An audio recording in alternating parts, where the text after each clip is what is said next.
আগামী ঈদে মুক্তি পাচ্ছে জায়েদ খানের সোনার চর সিনেমাটি। প্রায় এক যুগ পর পর্দায় দেখা যাবে আলোচিত এই চিত্রনায়ককে, যেখানে তিনি একজন মুক্তিযোদ্ধা হিসেবে অভিনয় করেছেন। বিস্তারিত থাকছে টেস্ট রিপোর্টে।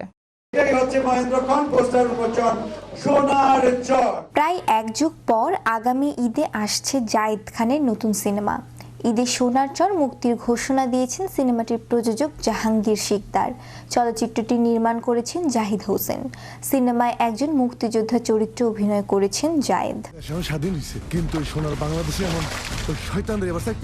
ঢাকাই সিনেমার এই প্রজন্মের চিত্রনায়ক জায়েদ খান। সিনেমার চেয়ে বিতর্কিত কাজেই বেশ আলোচনায় থাকেন তিনি।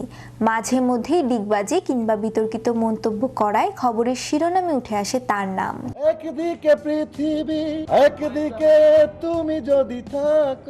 তবে দীর্ঘদিন ধরেই তার নতুন সিনেমা দেখার জন্য অপেক্ষায় ছিলেন জায়েদের ভক্তরা।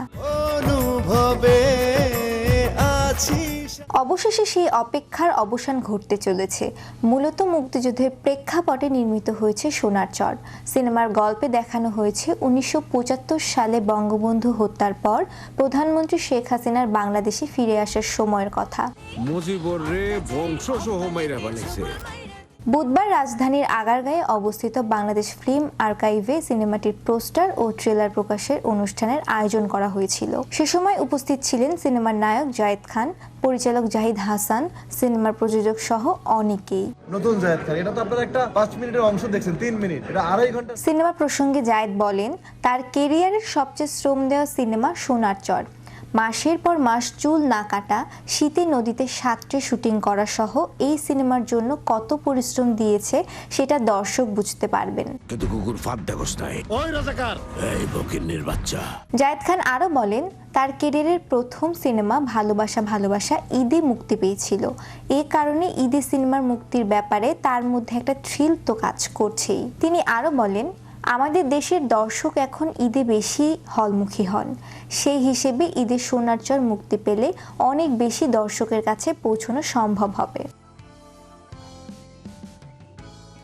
সোনার চর সিনেমায় জায়েদ ছাড়াও গুরুত্বপূর্ণ চরিত্রে অভিনয় করেছেন মৌসুমী অমর সানি। এছাড়াও এক্সেল ফিল্মসের ব্যানারে নির্মিত এই সিনেমায় আরও রয়েছেন শহীদুজ্জামান সেলিম, শবনম পারভিন, আবুল হোসেন মজুমদার, শাহন আশরাফ, পাপিয়া মাহি প্রমুখ। শ্রেয়া রায়, বিশ্ব বাংলা 24, বিনোদন ডেস্ক।